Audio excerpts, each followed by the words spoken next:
Greetings and welcome to Monday's Mindful Moments with Bertha aRise. You're watching episode 2. I hope this message finds you well.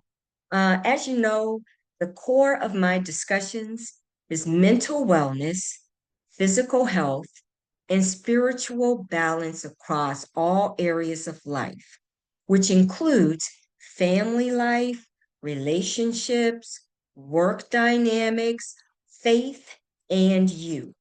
Now, if any part of these discussions triggers something that you can't handle, you want to be sure to seek support. So today I'd like to talk about the concept of pause and reflect. That was last week's focus, pause and reflect. Now, you know that pausing to reflect isn't a waste of time. It's investing time in yourself for yourself.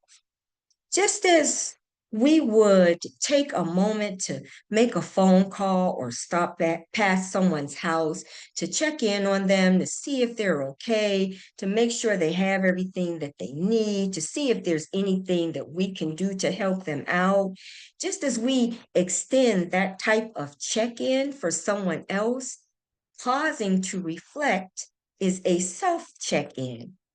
It allows us to make sense of our inner life, not that life that's seen and perceived by somebody else. Now, I know that intentionally focusing my attention on my thoughts, my feelings, my responses, and what drives my motivations to do what I do can put me in a scary and uncomfortable place intentionally, put myself in a scary and uncomfortable place. But reflecting in prayer or in your quiet space allows you to know yourself, your strengths, and your weaknesses. It allows you to reevaluate and correct yourself when you need to reevaluate and correct yourself so you can learn and change and develop and evolve as an individual.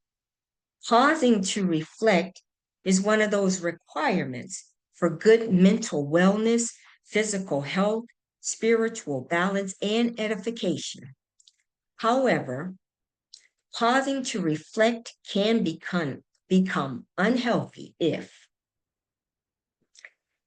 negative self-talk, self-criticism, self-perceived criticism, self-judgment, self-sabotage, those ruminating negative self-talk about any of those matters are going to lead to a spike in anxiety and depression. If that happens, if pausing to reflect leads you in that direction, and that happens, you want to make sure that you seek support so that you can get a better understanding of the underlying concern that's blocking your forward movement. Because when we're committed and we consistently pause to reflect, it allows us to embrace the steps that we've taken and the progress that we've made. And it helps to clarify what the next step should look like as we continue to grow and evolve and develop into the best person that we're going to be. That leads me into this week's mindful message. Reevaluate your expectations. Now, that's not a bad thing. It's a good thing because it actually leads to progress. So reevaluate your expectations. It's not a bad thing. It leads to progress. Don't forget to join in the discussion by leaving a comment and share this with someone else who may benefit from our conversations. Thank you so much for tuning in to Monday's Mindful Moment. I'm going to see you again on Monday as we process reevaluating your expectations. Take care, and I'll see you soon.